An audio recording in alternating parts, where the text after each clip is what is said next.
आप सभी को सादर नमस्कार, प्रणाम, जय श्री राम। आज के इस रोड शो के बंगलौर की इस धरती पर उत्तर प्रदेश में 10 से 12 फरवरी तक आयोजित की जाने वाली ग्लोबल इन्वेस्टर समिट के क्रम में बंगलौर में आज हम सब लोग सुबह से ही आप सबके साथ अलग अलग सत्रों में चर्चा कर रहे थे और इस दौरान इस रोड शो में हमारे प्रदेश सरकार में बहुत वरिष्ठ मंत्री हैं श्री सूर्य प्रताप शाही जी, उनका भी आपने विचार सुना है।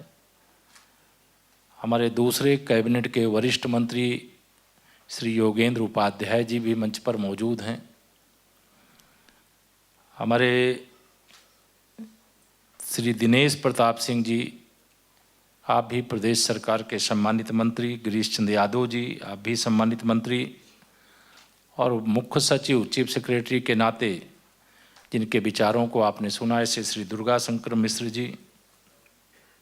हमारे जो औद्योगिक विकास की इस अभियान को आगे बढ़ा रहे हैं, उन्होंने बहुत विस्तार से आपको प्रेजेंटेशन भी दिया है, ऐसे अरविंद कुमार जी।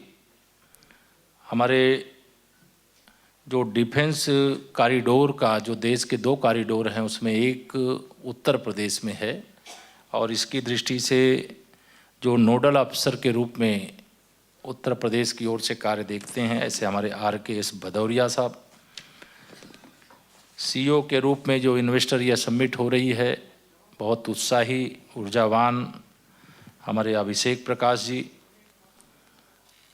हमारे CEO ईडा के अरुणवीर सिंह जी, जिनका मैं अभी बहुत ध्यान से सुन रहा था, जिन्होंने अपने अनुभव को आप सबके साथ शेयर किया है, ऐसे श्री के उल्लास जी, मनोज गुप्ता जी, और हमारे सभी यहाँ पर उपस्थित उद्योग मिस्टर हमारे कृष्णप जी लास्ट में आपके सामने बोले, और जो तमाम सारे उद्योगपति हमारे भाई बहन यहाँ पर आए हैं, मैं सबका उत्तर प्रदेश की 25 करोड़ जनता की ओर से, मुख्यमंत्री योगी आदित्यनाथ जी की ओर से, उत्तर प्रदेश सरकार की ओर से हार्दिक स्वागत करता हूँ, अभिनंदन करता हूँ।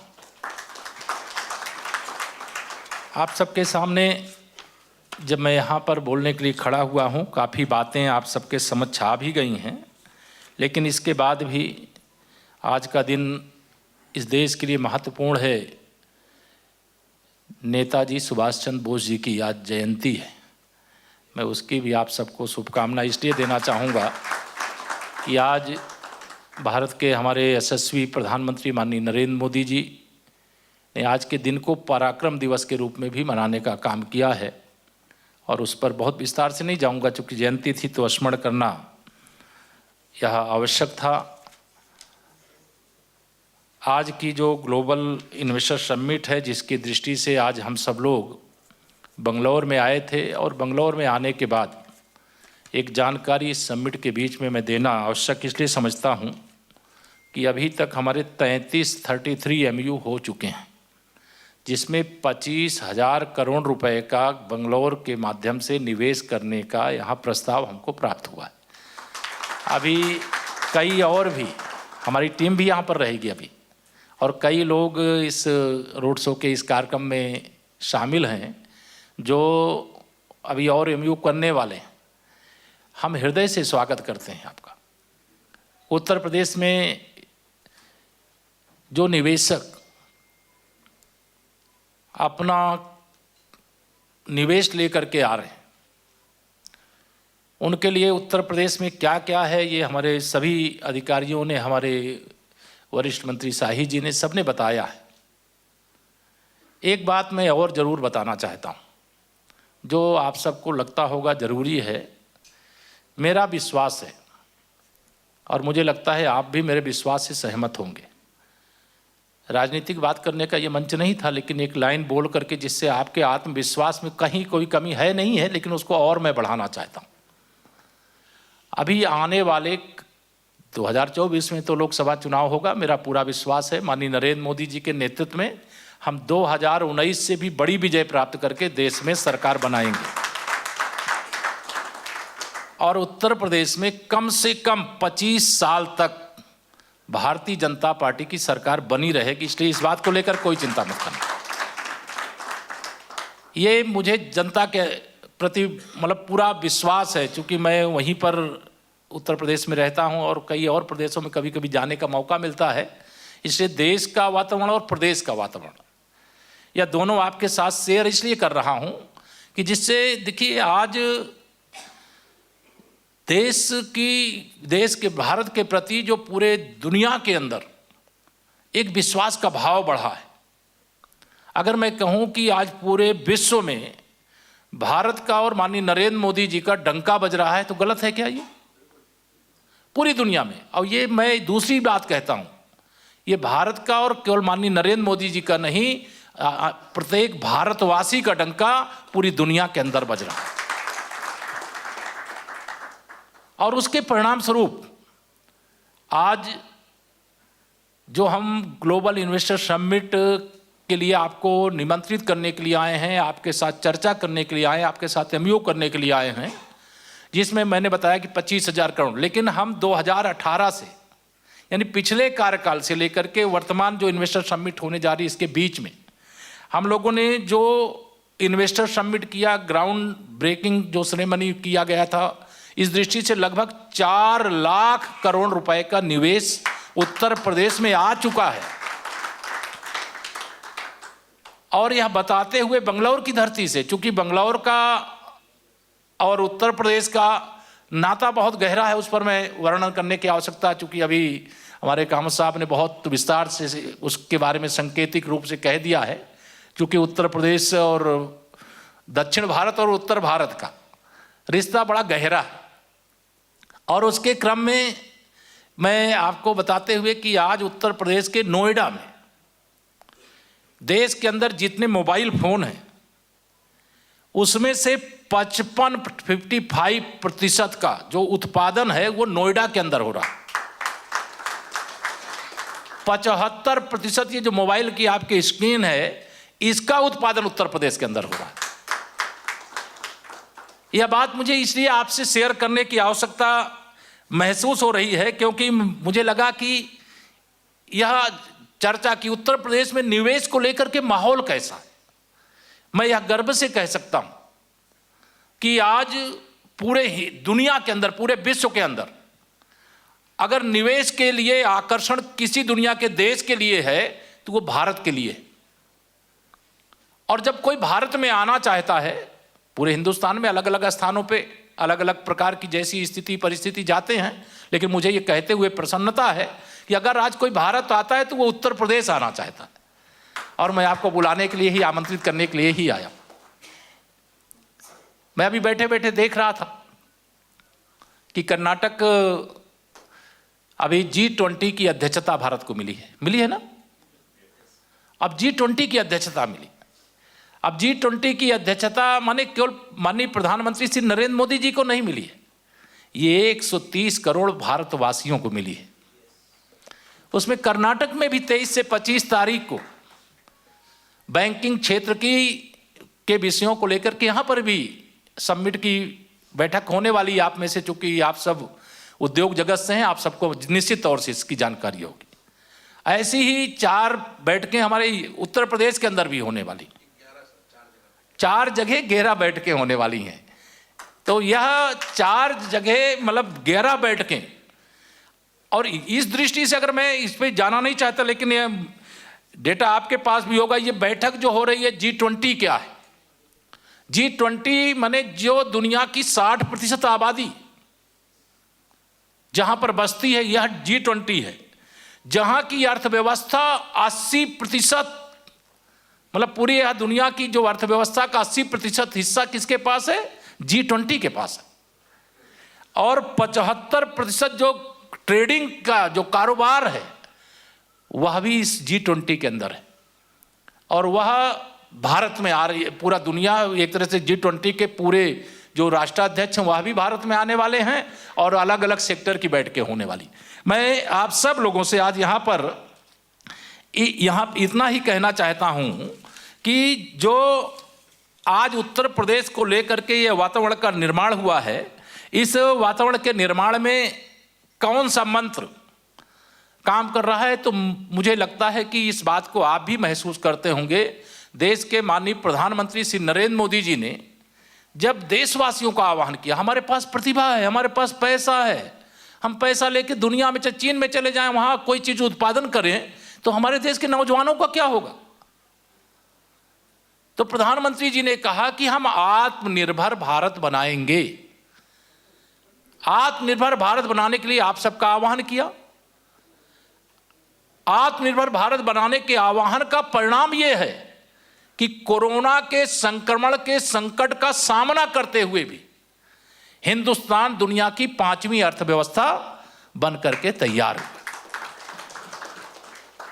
हमारे मुख्यमंत्री योगी आदित्यनाथ जी ने, माननीय प्रधानमंत्री जी के मार्गदर्शन में हम सब लोग काम करते हैं। प्रधानमंत्री जी का मंत्र है एक भारत श्रेष्ठ भारत, और एक भारत श्रेष्ठ भारत की जब भावना से हम सब देशवासी एक साथ आगे बढ़ते हैं, और उनके मार्गदर्शन में जब हमारे मुख्यमंत्री योगी आदित्यनाथ जी की अगुवाई में उत्तर प्रदेश के अंदर कार्य आगे बढ़ता है, तो हम लोगों ने भी तय किया है कि $1 ट्रिलियन की इकोनॉमी उत्तर प्रदेश के अंदर हम लोग खड़ी करने का काम करेंगे।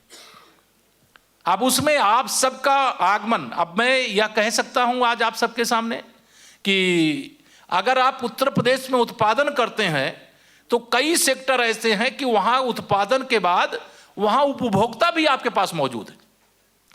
अगर आप होटल इंडस्ट्री में आते हैं, जैसा अभी हमारे कामत जी ने कहा, आप इस सेक्टर में आते हैं तो आप कल्पना करिए, मैं आपको बता रहा हूं, अभी एक सप्ताह के अंदर वाराणसी की सूचना मेरे पास है, 20 लाख से अधिक पर्यटक यानी धार्मिक पर्यटक वहां पर आए हैं। आज कोई भी दिन ऐसा नहीं है जिस दिन 1 लाख से अधिक अयोध्या में लोग, श्री राम लला की जन्मभूमि अयोध्या में लोग ना। 2019 जब में प्रयागराज में कुंभ का मेला था, आपको जानकर के प्रसन्नता होगी कि वहां पर दुनिया से, देश से और दुनिया से 24 करोड़ लोग आए थे। 24 करोड़। और आपने कहीं सुना क्या, कहीं किसी भगदड़ मची, किसी को खरोंच लगी, कहीं कुंभ मेले में, कहीं काशी में, कहीं अयोध्या में, कहीं मतलब कोई खरोंच भी नहीं आई। यह जो एक वातावरण का निर्माण हुआ है, तो वह अलग अलग क्षेत्र में अलग अलग प्रकार की आज उत्तर प्रदेश में संभावना है, आवश्यकता है। मैंने उदाहरण के तौर पर जो एक तरह से कहे, मोबाइल का मैंने उदाहरण इसलिए दिया कि हर हाथ में आज मोबाइल फोन मौजूद है, और चाइना के अंदर दुनिया के जिन देशों ने और भारत के भी बहुत सारे हमारे जो निवेशकों ने अपना पैसा लगाया था, वो जल्दी से जल्दी चाइना छोड़ करके भारत आना चाहते हैं कि नहीं आना चाहते, बताइए आप लोग, मालूम है कि नहीं मालूम है? आज वो सब, कोई चाइना के प्रति विश्वास नहीं रह गया, और पहले पूरा हमारा भारत का बाजार ही चाइना में बनाए गए सामानों से भरा रहता था। अब अगर चाइना में उत्पादन होगा तो रोजगार चाइना के लोगों को मिलेगा, भारत के बच्चों को मिलेगा क्या? अभी आपको प्रेजेंटेशन में ये दिखाया गया है कि हमारे पास हर प्रकार का इंफ्रा, अगर आप निवेश के लिए आ रहे हैं तो चाहे आप सड़क मार्ग से, चाहे रेल मार्ग से, चाहे हवाई मार्ग से, और चाहे अब तो जल मार्ग से, अब हमारे यहाँ जल मार्ग भी शुरू हो गया है, वाटर हाईवे भी शुरू हो गया है। तो कोई रास्ता ऐसा नहीं है जिस रास्ते से आप उत्तर प्रदेश के अंदर स्वयं भी यात्रा करना चाहें तो कर सकते हैं, सामान को लाना चाहें, वहां पहुंचाना चाहें तो भी पहुंचा सकते हैं। तो आज उत्तर प्रदेश ने इस प्रकार की एक व्यवस्था का निर्माण किया। एक मैं यह सुनता रहता था, क्योंकि बंगलौर मेरा बहुत बार आना हुआ है, मैं सुना करता था कि उत्तर प्रदेश के बारे में एक ये धारणा रहती थी कि उत्तर प्रदेश में बहुत गुंडागर्दी है, अपराध है, वहां डर का माहौल है। ऐसा सुनते थे आप लोग पहले? आज गले में तख्तियां डाल करके जो बड़े बड़े अपराधी हैं, हाथ जोड़ करके पुलिस स्टेशन जाते हैं कि हमको गिरफ्तार करके हमको जेल भेज दो। यह क्यों कह रहे हैं? क्योंकि उत्तर प्रदेश, हम ये नहीं कहते कि अपराध शून्य हो गया है, लेकिन अगर आज कोई अपराध करे और उसको कोई बचा ले, यह भारतीय जनता पार्टी की सरकार में असंभव है। आपकी सुरक्षा हमारी जिम्मेदारी है, हमारे सरकार की जिम्मेदारी है। हम पिछले लगभग 6 वर्षों से सरकार चला रहे हैं, उत्तर प्रदेश में एक भी दंगा नहीं हुआ, पहले जब सरकारें चलती थी तो रोज दंगे होते थे, लेकिन आज दंगा मुक्त प्रदेश, अपराध मुक्त प्रदेश, निवेश की दृष्टि से उपयुक्त प्रदेश के रूप में पूरे देश के अंदर जाना जा रहा है। आज अगर हम उत्तर प्रदेश के अंदर गरीब कल्याण के काम कर रहे हैं, गरीबों के जीवन में अगर खुशहाली, चूंकि मैं दक्षिण भारत के बहुत सारे राज्यों में देश की संसद का सदस्य होने के नाते एक कमेटी के माध्यम से मैं दक्षिण भारत का लगभग दौरा पूरा का पूरा किया हुआ है। हम थोड़ा सा निश्चित तौर से दक्षिण भारत हमारा प्रगति के पथ पर और आगे प्रगति करे, हमारी प्रार्थना और भगवान से प्रार्थना, यही कामना है। लेकिन अभी उत्तर भारत का एक बहुत बड़ा हिस्सा ऐसा था जहां प्रगति में बहुत पीछे रह गए थे, लेकिन जब से माननीय नरेंद्र मोदी जी के नेतृत्व में सरकार देश में बनी और आदरणीय योगी आदित्यनाथ जी के नेतृत्व में उत्तर प्रदेश में सरकार बनी, तब से गरीबों के जीवन में भी परिवर्तन लाने का काम बड़े पैमाने पर हुआ है। देश की दृष्टि से 3.5 लाख गरीबों को, उत्तर प्रदेश की दृष्टि से लगभग 50 लाख गरीबों को जो कच्चे मकानों में रहते थे उनको पक्के मकान बुनियादी सुविधाओं के साथ देने का काम किया गया है। यह भी हमारे प्रदेश के अंदर, उत्तर प्रदेश के अंदर हुआ। पहले पीने का शुद्ध पानी नहीं रहता था, आज हर घर तक पाइपलाइन से पानी पहुंचाने का काम पूरे हिंदुस्तान में हो रहा है। उत्तर प्रदेश भी इस दृष्टि से आगे तेजी से बढ़ रहा है, हर खेत तक पानी पहुंच रहा है। कृषि के क्षेत्र में चमत्कारिक परिवर्तन हुआ। उत्तर प्रदेश में उत्पादित होने वाला सामान आज देश में ही, उत्तर प्रदेश में ही नहीं, देश में ही नहीं, दुनिया के अंदर निर्यात भी हो रहा है।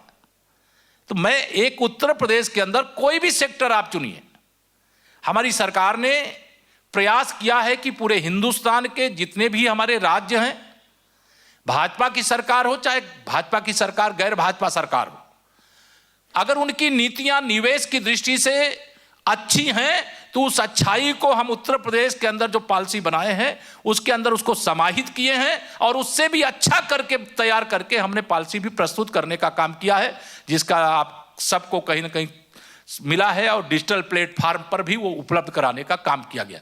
यह इसलिए किया है कि उत्तर प्रदेश में हमारे पास स्किल्ड मैन पावर है, हर प्रकार से ऐसे योग्य हमारे श्रम शक्ति भी, कोई किसी प्रकार की हमारे पास कमी नहीं है।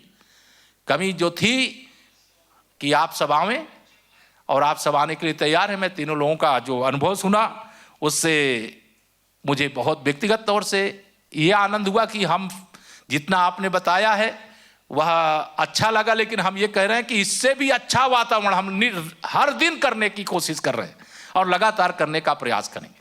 हमारा देश ना आतंकवाद बर्दाश्त करता है, ना भ्रष्टाचार बर्दाश्त करता है। अब इस दोनों से बाहर निकालने के लिए भी आप सब इस बात को, तकनीकी के बिना हिंदुस्तान में तकनीकी का सेंटर पहले केवल हमारा बंगलौर और हैदराबाद, अब नोएडा भी, तकनीकी के आधार पर हम इन सब क्षेत्रों में प्रगति कर रहे हैं। आतंकवाद के खिलाफ पूरे विश्व को एकजुट करने का काम भारत के माननीय प्रधानमंत्री जी कर रहे हैं।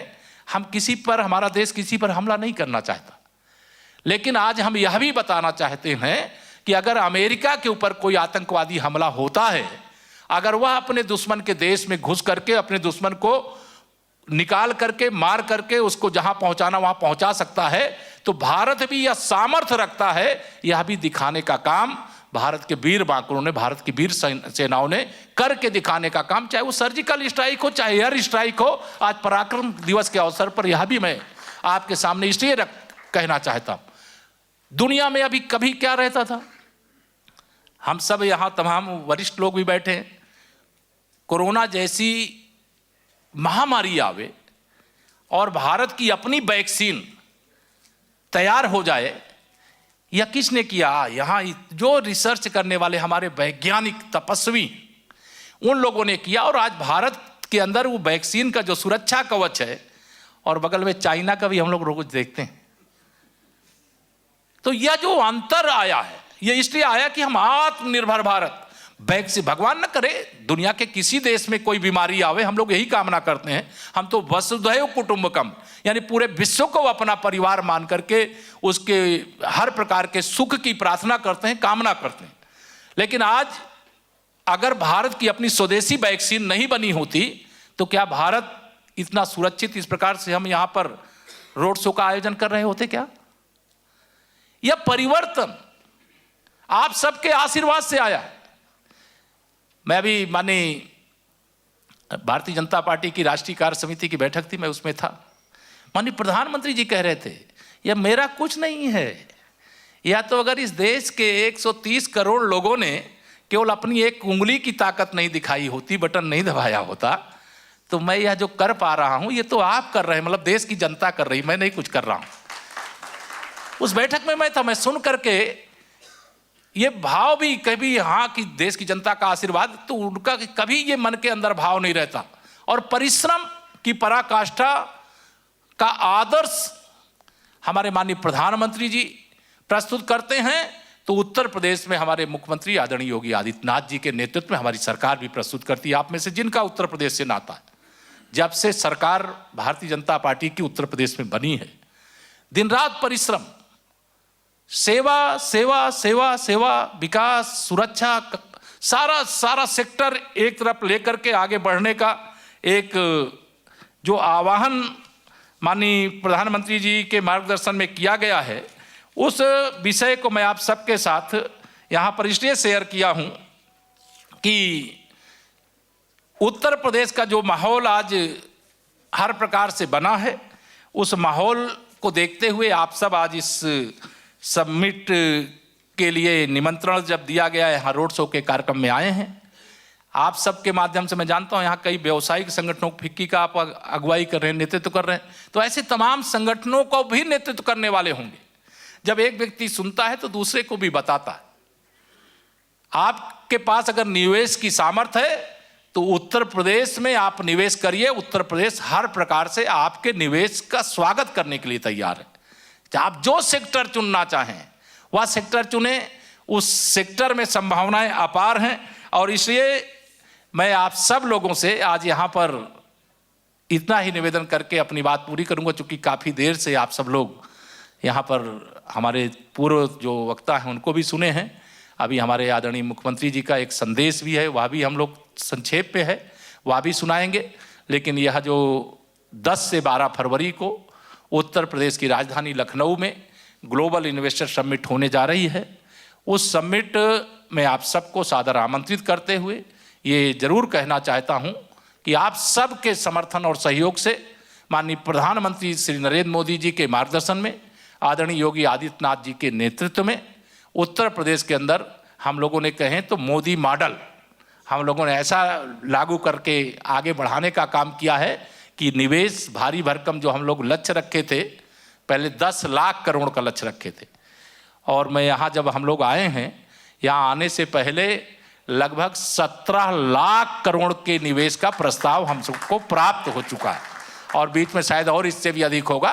तो मैं आप सबको निवेदन करता हूं कि आप उत्तर प्रदेश आएँ, आप जिस सेक्टर को चुनना चाहते हो उस सेक्टर को चुनें।